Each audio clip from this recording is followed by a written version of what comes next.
Hi folks, Octave speaking, from France and with a cold.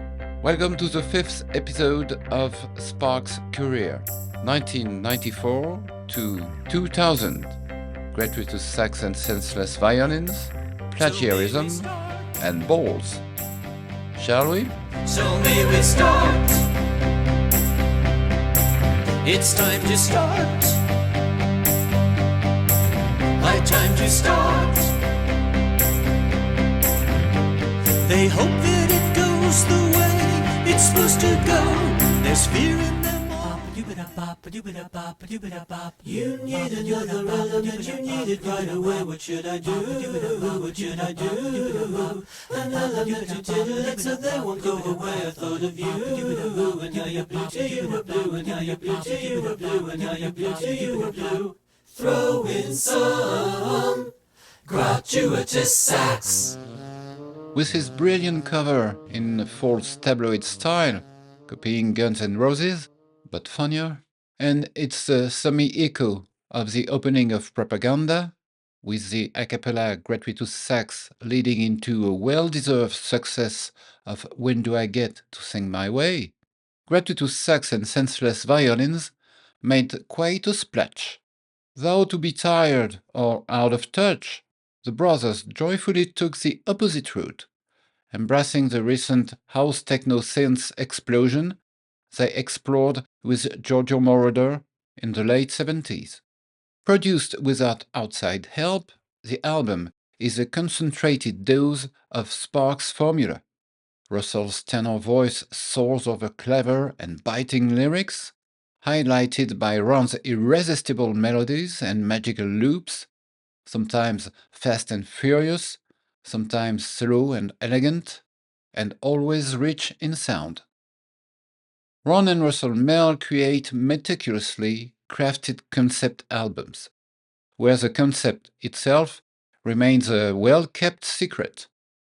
They work through allegories, with each song having a second meaning that reveals something about them.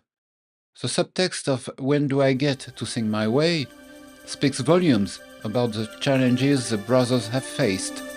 Essentially, Ron wants to be recognized for doing things his way, just like Sinatra and Sid Vicious singing My Way. No use in lecturing them or in threatening them. They will just say, who are you? Is that a question or not? And you see that the plot is predictable, not new, but just a stunt at the things you will do. No use in taking their time or in wasting 2 times on a call to God knows who. When all you feel is the rain and it's hard to be vain when no person looks at you. So just be gracious and wait in the queue. So when do I get to sing my way? When do I get to feel like Sinatra? When do I get to sing my way in heaven or hell? So when do I get to do it my way? When do I get to feel like Sid Vicious? When do I get to sing my way in heaven or hell?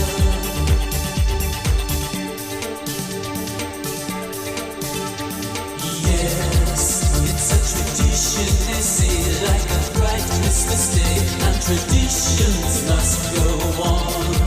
And though I say yes, I see, no, I really don't see, is my smiley face still on? Sign your name with the next mow the lawn.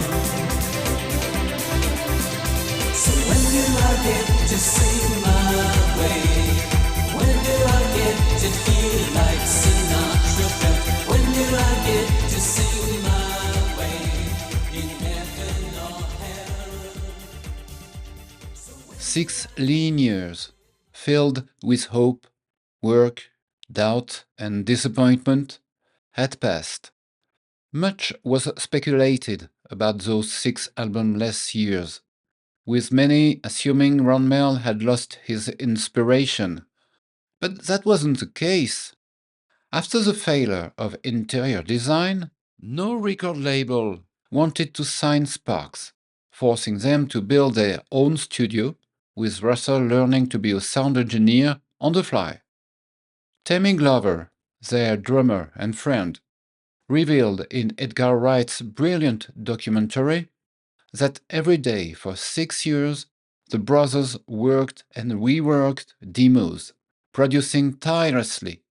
Thankfully for them, and for us, the brothers never fell into the typical rock star vices.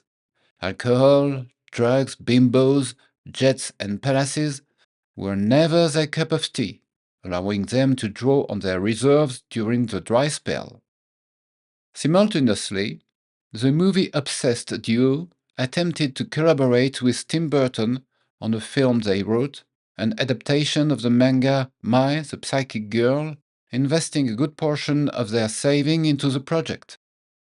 Everything seemed to be going smoothly, but the film fell apart when Tim took on the production of The Nightmare Before Christmas. The songs exist, but have never been produced. The opening a cappella track, Gratuitous Sax, is a brief sketch in which Ron says he needs another element immediately, and that new element turns out to be a saxophone, a reference to jazz bebop pioneer Charlie Parker. He is already very present on this album, and, like the author, suffered from severe depression. Parker had long dreamed of performing with a string section. He was passionate about classical music, and contemporaries reported that he was particularly interested in Igor Stravinsky's formal innovations and aspired to engage in a project similar to what later became Third Stream, a new musical genre incorporating both jazz and classical elements rather than simply adding strings to jazz standards. Hearing Charlie Parker play. Out of the doorway into the morning, wish I was a bird that was migratory, spoken half in jest. Catch the bird that's in my nest. Out the doorway into the morning, all of them seem to be selling something illegal substances.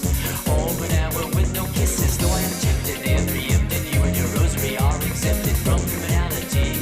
Still, there is a duality. You'll never know it, I'll never show it. Only I hear it, only I know that what's apropos for me. Make believing blasphemy. And the hills are alive. The sound of music. When I kiss you, when I kiss you, I'll get Charlie Parker playing. When I kiss you, when I kiss you, when the playing ends all night. When I kiss you, when I kiss you, I'll get Charlie Parker playing. When I miss you, when I miss you, when I finally see the light.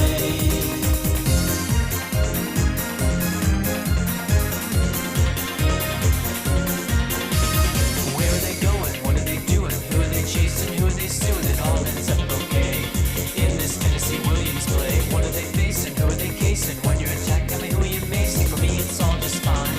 She's a Frank Lloyd Wright design, the finest of material, a little lace and a metric bell, but that's the way it goes. My love for her just grows and grows. It's bigger than Fuji, bigger than Fuji. Sometimes she's a little screwy, but all that is offset when we dispense with etiquette. And the hills are alive.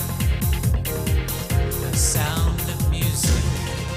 When I kiss you, when I kiss you, I'm the Charlie Parker playing. When I miss you, when I miss you, when the playing ends one night.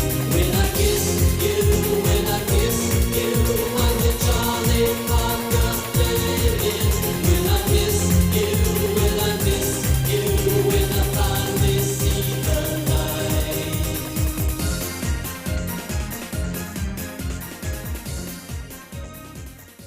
Red, you go. Where shall I go? What shall I do? Frankly, my dear, I don't give a damn.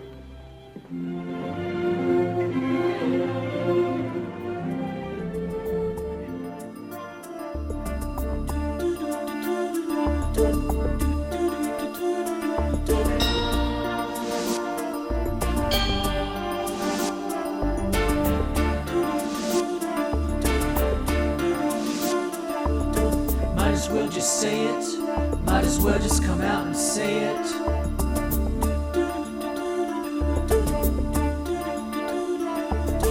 You have your fans, but frankly, Scarlett, I don't give a damn. All that moonlight and magnolia, it just doesn't cut it. It just doesn't cut it anymore. You had your chance, but frankly, Scarlett, I don't give a damn. Ashley Wilkes, gentleman that he is, he'll protect you.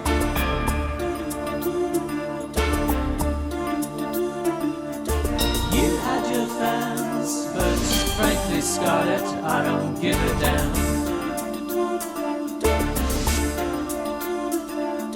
If I wanted to, I could remove all thoughts of him from your head. Like this. Like this. Like this. Like this. You can lie all you wanna do. You can cry all you wanna do. You can scheme all you wanna do. See if I care. You had your fans, but frankly, Scarlett, I don't give a damn. Buildings were burning to the right of us. Buildings were burning to the left of us. Those fires are out now. You have your fans, but frankly, Scarlett, I don't give a damn. That soft southern accent, delivered without the slightest trace of a British accent. Even that started to wear on me. I've made my plans, but frankly, Scarlett, I don't give a damn. If I wanted to, I could remove all thoughts of him from your head. Like this. Like this. Like this. Like this. You can lie all you wanna do. You can cry all you wanna do. You can scheme all you wanna do. See if I care.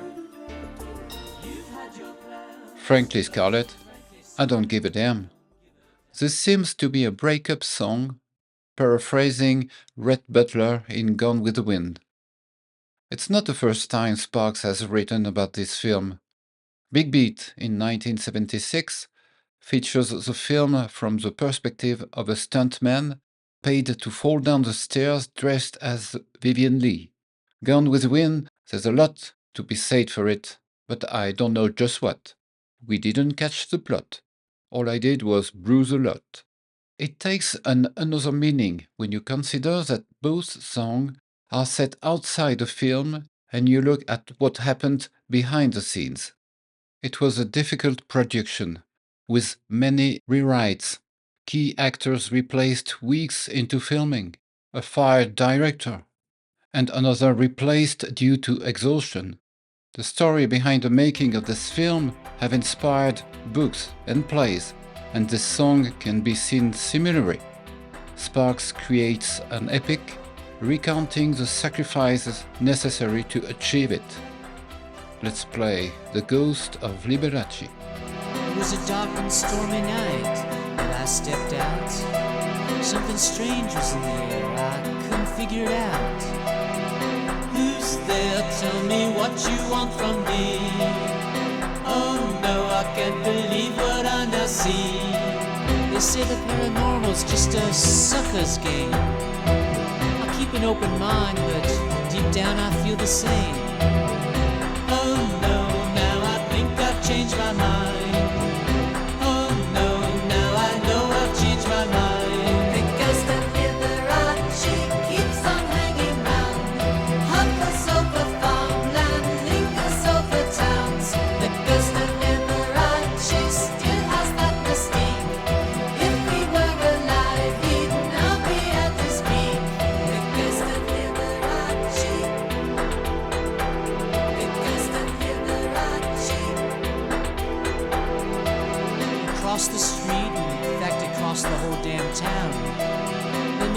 fun of him. They try to put him down. Oh yeah, but I wish they'd let him be. Oh yeah, he's not hurting you or me. Sometimes he blinds the drivers with his shiny suits. They see that smile, they laugh at him. They don't shoot. Oh no, now he's hung in effigy. Oh no, why can't they just let him be? The Ghost of Liberace. The Ghost of Liberace. The Ghost of Liberace keeps on hanging round. Hovers over farmland, lingers over towns. The Ghost of Liberace still has that mystique. If he were alive, he'd now be at his peak. The Ghost of Liberace. The Ghost of Liberace keeps on hanging Houses around. over farmland, lingers over towns. The Ghost of Liberace. The Ghost of Liberace still has that mystique. We're alive, he'd now be at his peak. He hums Evita and Moon River and Michelle. Maybe that's why the people scream out, "Go to hell!" Oh no, now they're throwing cans of beer. Oh no, I thought those could disappear. But he remains in all his glory. It's so strange. The group's unfair reputation is also addressed in The Ghost of Liberace, an artist who, between the 15s and the 70s, was the highest paid in the world. He cultivated a very kitsch image, both on stage and in his private life, and was mocked when his acts became outdated and seemed corny. The song defends the idea that Liberace was still brilliant, even when out of step. People mocked him and tried to bring him down, echoing the critical reception during Sparks' lean years. But then they start applauding again. Audience reactions are an important recurring theme in their music. Here, they are used to show the brothers' firm belief that they will win back favor soon. Some longtime fans may complain about not finding the early rock sparks, ignoring that for musicians as inventive as these, standing still is a slow death. Gratuitous Sax and Sensless Violins is a well-deserved return to form for a band that the music world and the world at large has yet to fully appreciate. But fortunately, the tide is turning. Zoo time, is she a new time? The mamas are your favorite time when you want her tonight. Heartbeat, increasing heartbeat. You hear the thunder of stop beating minus elephants and tacky tigers. This town ain't big enough for the both of us. Then it ain't me that's gonna leave.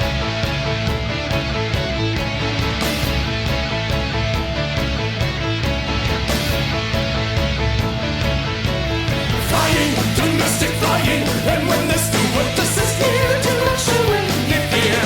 Heartbeat, increasing heartbeat, you are a khaki-colored mama, TNT, Hiroshima, electioneering. This town ain't big enough for the both of us. 1998. Buoyed by the critical and public success of Gratuitous Sax, Roadrunner, the duo's new record label, urged Ron and Russell to create a sort of summary of their career, betting that the younger generation, which had discovered Sparks through the previous album, would be eager to learn about the band's earlier work. Tony Visconti, the famous producer of Indiscreet, 1975, was brought in to oversee Plagiarism, on which Sparks, not particularly enthusiastic but compliant, playfully revisited their repertoire, sometimes with a string orchestra and choir, sometimes with the power-driven guitars of Faith No More, and other times in a techno-Walmart style.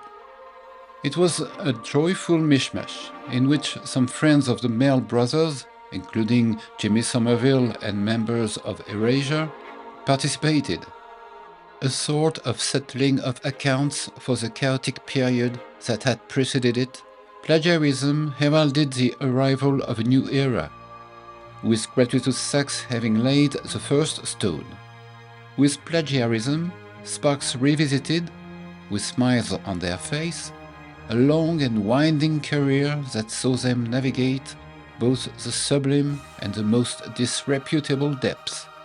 It was a life lived in several uneven acts, one that saw them invent the electropop of the 80s, paving the way for the melancholic swagger of the Pet Shop Boys, the androgynous pop of Pulp, the ditties of Blur, and Erasure's operettas. The number one song in heaven featuring Jimmy Sommerville.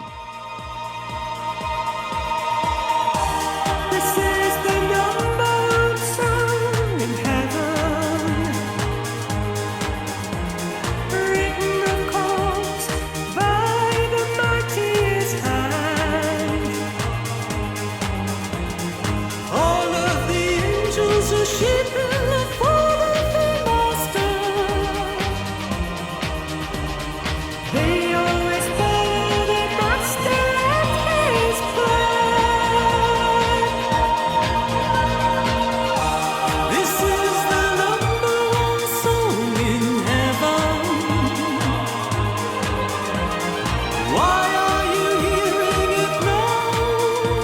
You ask. Maybe you're closer to here than you imagine. Maybe you're closer to here than you can be.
This is the number one song in heaven,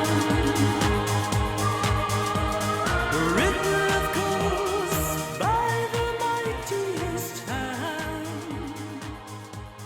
By the early 80s, the small services the Male Family had rendered to make 70s rock a little less boring and pretentious had been forgotten. The golden days, when this town and big enough still allowed the duo to save face in high society, were over.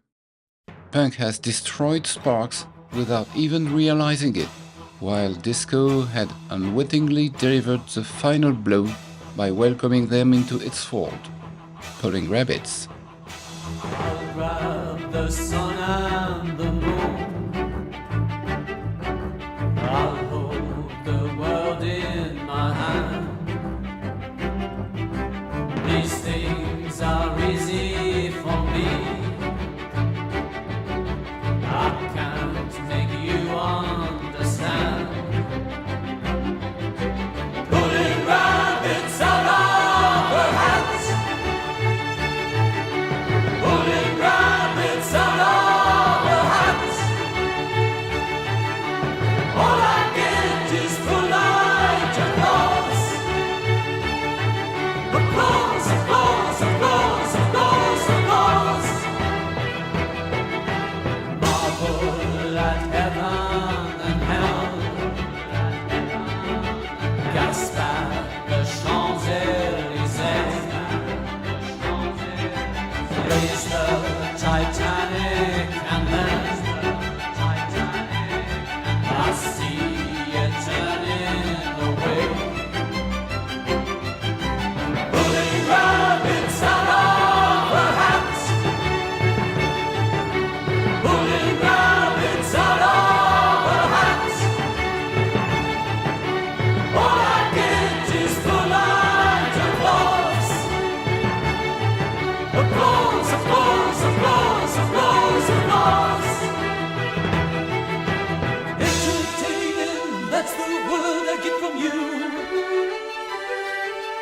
entertaining, and then you bid the fondue. What to do?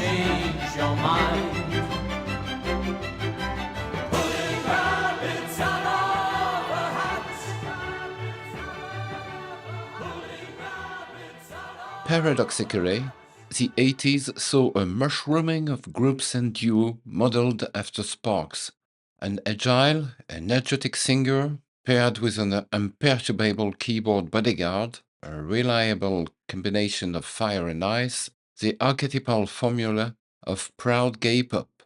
Bands like Soft Cell, Pet Shop Boys, Blancmange, Bronski Beat, and Erasure were modeled from the Mills Brothers' tried and true recipe. The Mills are to rock what the Tatin sisters are to apple pie, inspired clumsiness, accidental creators of a new kind of pop that ended up spreading its flavor everywhere. Musically, Sparks' influence can indeed be traced in the DNA of bands like the Associates, Pulp, or Blur, who readily admit it, but even in Fate echoes within Divine Comedy or Morrissey. Their sense of spectacle, not without a touch of grandeur, at least helped inspire a few couriers. Thanks to them, many self-conscious frogs transformed into princesses, fully embracing their taste for frills and operatic falsettos. With Erasure, Amateur Hour. Arms grow flash in the hinterlands, the perfect glitter setting for the one-night stands. The trips are drawn and the lights are out. It's the time to put in practice what you dreamed about. Well, she can show you what you must do to be more like people, better than you. Amateur love goes on and on, and the tempo, you know, she lets you know. Amateur love goes on and on, and the tempo, you know, she tells you so.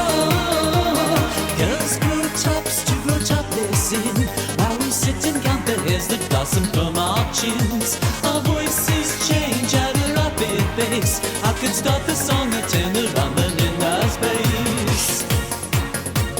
Choose your partners, everyone. If you hesitate, the good ones are gone. Amateur love goes on and on, and your tempo, you know, she lets you know. Amateur love goes on and on, and your tempo, you know, she tells you so.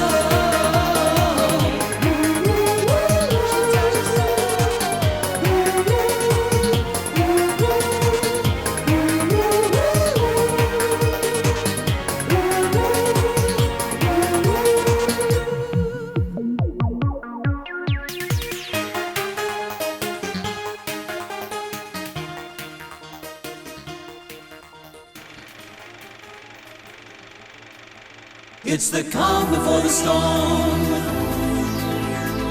Something big is coming soon. Something that will change your tune.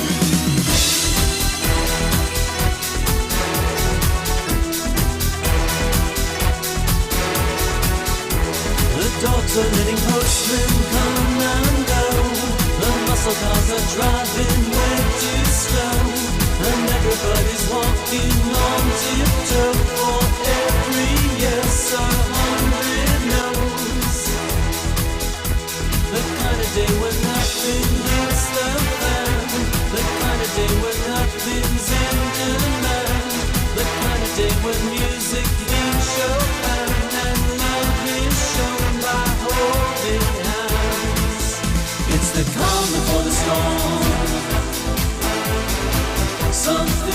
big is coming soon. Something that will change your tune.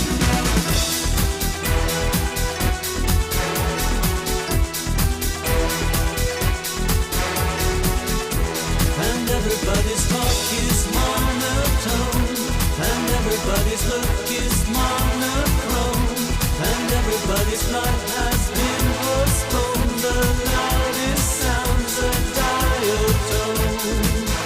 It's the calm before the storm. Something big is coming soon. Something that will change your tune. It's the calm before the storm. False sense of security, shown to be a forgery.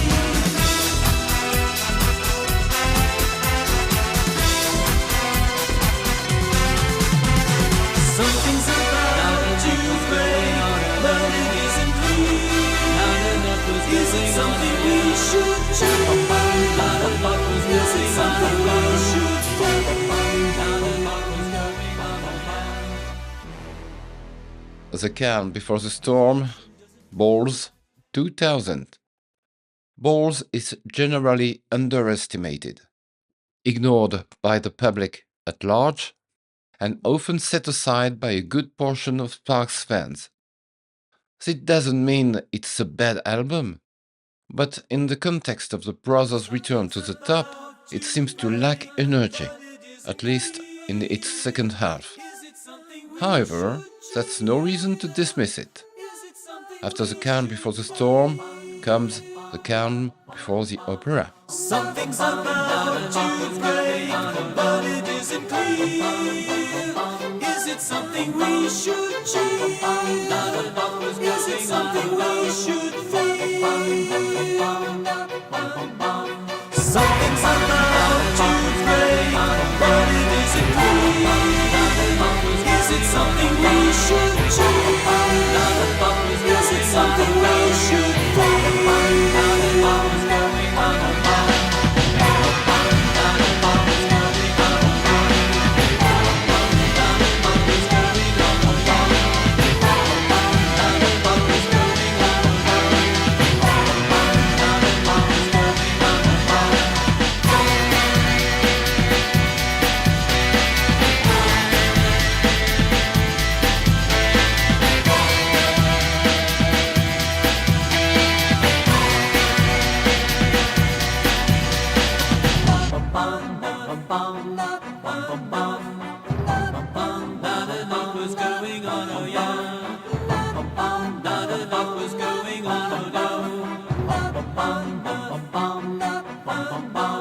Something's about to break, but it isn't clear. Is it something we should change? Is it something we should feel? Something's about to break, but it isn't clear. Is it something we should change? Is it something we should feel? Something's about to break, but it isn't clear. Is it something we should change? Is it something we should feel? In fact, this 18th album suffers from a temporal misalignment. Great Scott! Had it arrived earlier in their discography, it would have been as significant as Gratuitous Sax. But in the year 2000, the sharp synth sound and basic drum machines had gone out of style. More than a sex machine. I earned my reputation then when it was expected. Now there's a new equation. Who wouldn't be dejected? But I'm much more than this, more than a sex machine. I really do exist, more than a sex machine. Well, happy birthday. You get what you had wished for.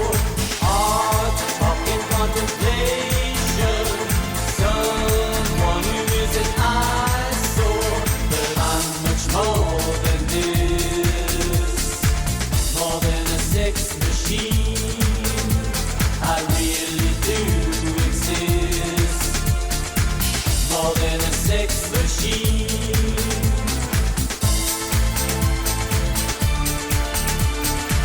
More than a sex machine.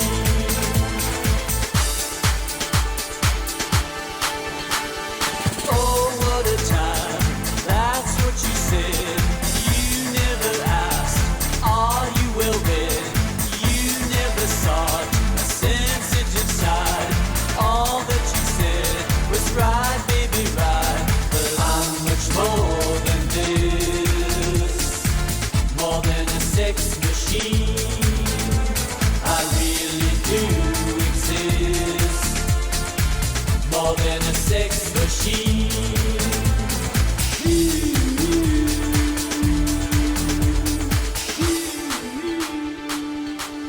Despite the welcome contrast between their seemingly silly lyrics and their detached synths, there's something melancholic in the duo's melodies. Even when they're singing lines like "I'm much more than that, more than a sex machine," or addressing hot topics like the ode to Sheherazade, or explaining how to get your ass kicked, the Mel brothers clearly know what they're doing. The lyrics and production are original and far from stupid. The sparkling pop, catchy melodies, Russell's acrobatic and sensitive vocals, all the elegance and intelligence that Sparks would showcase in the decade to come are already budding in balls. We listen to Sheherazade. Sheherazade, you enslave me. Others begged, cry and save me. Wasted words, hatred tore me. Sheherazade, tell me stories.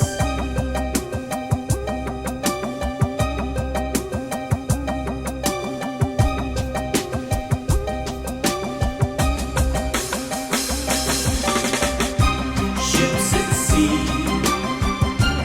all imagined. Bravery, all imagined. Bloodless blood, color blindness. Sheherazade, who's behind this?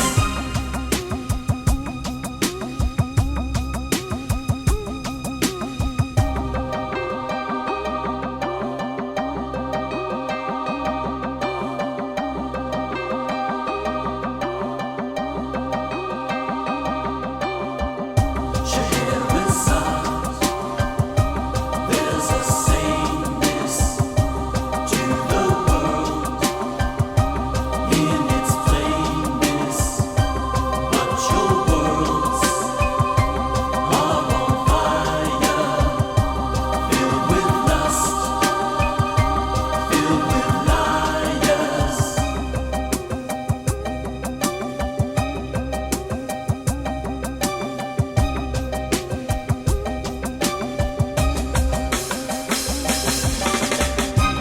All I want are illusions. Sheherazade, no conclusions. Every night, entertain me. No repeats, entertain me.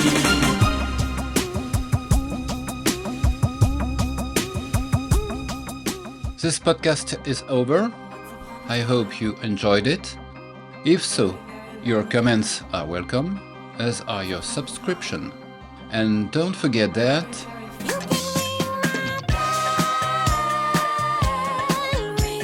wishing you well. Ciao a tutti.